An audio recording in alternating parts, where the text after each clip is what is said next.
And Indiana has done it. Their first ever Commissioner's Cup championship, knocking off the Minnesota Lynx. This is Howard setting up McDonald, knocking down the tray. Finds it cutting McDonald, easy deuce. You won't believe what the Indiana Fever just pulled off, missing their biggest star, Caitlin Clark, abandoned by veteran player DeWanna Bonner. Up against the most dominant team in the WNBA, they were expected to fail, and fail hard. The Minnesota Lynx, led by MVP frontrunner Nafisa Collier, was supposed to cruise to another Commissioner's Cup title.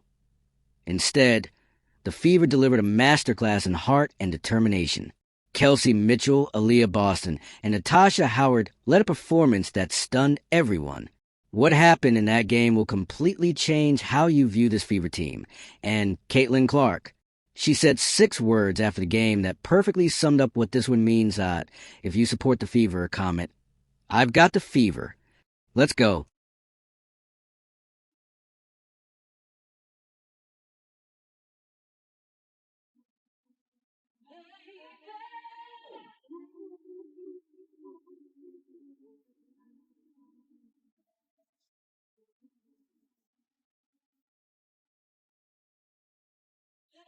Picture this. The Indiana Fever walking into the Target Center for their first ever Commissioner's Cup final, and their roster is falling apart. Caitlin Clark, their sophomore superstar and the backbone of this team all season, was sitting on the bench for a 3rd straight game with a groin injury that just wouldn't heal. This wasn't just anyone missing. This was their top scorer, their assist leader, the reason arenas were selling out across the country. With Caitlin and her status, just how did she look? How did she feel today during shoot-around? And is she making progress and getting closer to playing? She's making progress. You know, I think, again, top of mind, I think I told you this afternoon, is just long-term. You know, making sure that we don't have any setbacks.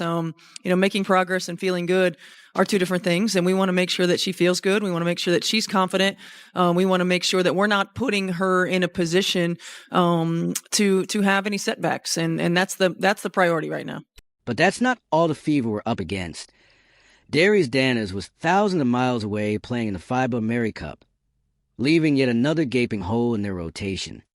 Listo. Hey, Fever, good luck. I miss you. Then there's a DeWanna Bonner situation, and it absolutely blindsided everyone. This was a veteran player the Fever signed in the offseason for leadership and playoff experience. And what does she do? She quits on the team after just 9 games and gets waived. Talk about walking away when your team needs you most. DeWanna Bonner was brought in for leadership. She was brought in for leadership. And do you want to know all that these young players learn from her? If things don't go your way, refuse to show up. Continue to get paid a max contract while you are sitting out, refusing to play. She got benched. She couldn't handle it. I want out. She's not playing well. She's getting criticized. I want out. Now, let's talk about who they were up against.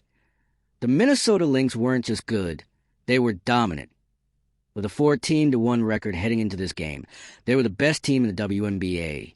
They were the defending Commissioner's Cup champions, playing at home and led by MVP frontrunner Nafisa Collier. The crowd, sold out and electric, ready to watch their team repeat. Even Vegas had the Lynx favored by 14 points. 14th, the basketball world had already written the Fever's obituary before the game even started. Analysts were calling it a guaranteed blowout, saying Indiana didn't even belong on the court without their best players. They look pretty flawless, in the way that they're playing. And I don't know if different is the word as much as they look even more connected.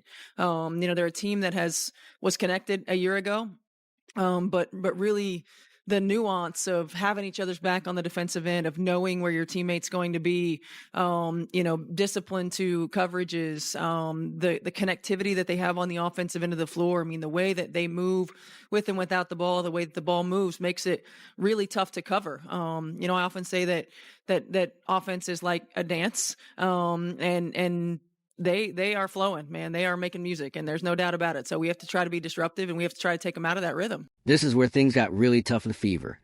This was supposed to be their moment, their very first Commissioner's Cup final appearance in franchise history. And yet, everything that could go wrong did go wrong. The players left on the court knew that every eye was on them. Every critic was ready, waiting for them to collapse under pressure. The Fever entered this game like David going up against Goliath, except David showed up with a broken slingshot, and half his army had already walked away.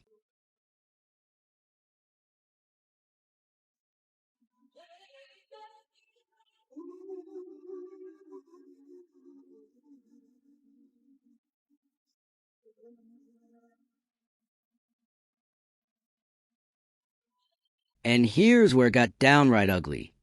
Without Caitlin Clark, the Fever looked like a completely different team. They had dropped 3 of their last 5 games heading into the Commissioner's Cup final, often blowing double-digit leads in games they should have easily won. The offense slowed to a halt, killing the rhythm that made them dangerous all season. The ball movement vanished. Players started playing hero ball instead of team basketball, and you could see it happening in real time. Instead of making the extra pass, they'd take tough, contested shots. Instead of trusting their teammates, they tried to take over on their own. This wasn't the same Indiana Fever team that had excited fans all season long. Coach, this is your first season with this batch of players, and so I'm just wondering if the Commissioner's Cup is just a stepping stone for greater things to come. Well, I hope so. But at the same time, we want to take care of business now, right? We want to win a cup. So we're not looking at it necessarily as a stepping stone. We're looking at it as an opportunity to win. And then we're looking at it, as coaches as an opportunity to continue to stack days. We haven't had a lot of consistency, in our lineup. And so we haven't really built that camaraderie and connectedness that we need, in order for us to be successful. But we can take another step towards growth, another step towards consistency, on the floor, in execution, in energy level. We're playing the best team in the league right now, and we've got to come out and we got to play our A game. Let's talk about Aaliyah Boston. She's one of the Fever's biggest weapons, but she wasn't getting the touches she needed to dominate in the paint. Boston shines when she gets the ball in her sweet spots, but her teammates weren't finding her. She'd seal her defender down low, call for ball, and then watch as the guards jacked up shots from the outside.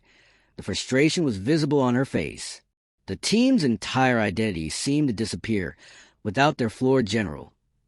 Clark wasn't just a scorer, an assist machine. She was the one organizing the offense, making sure everyone was involved and the ball kept moving.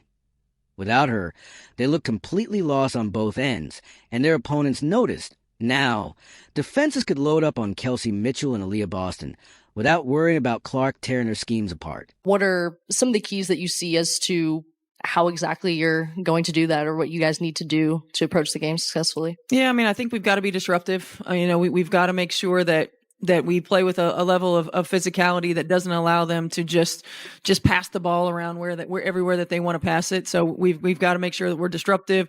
We got to make sure that we're elite at our on ball screen defense. This is a team that reads really well, that moves really well. We got to be elite at the point of attack on ball screen defense. We've got to. We always talk about guarding our yard, being able to guard one-on-one so we're not in rotation early. I think for us, it's going to have to start on the defensive end of the floor so that allows us to get out and run in transition as well. But we can't allow them to just do exactly what they want to do on the offensive end. Anyone else? Coach, thank you. Thank you.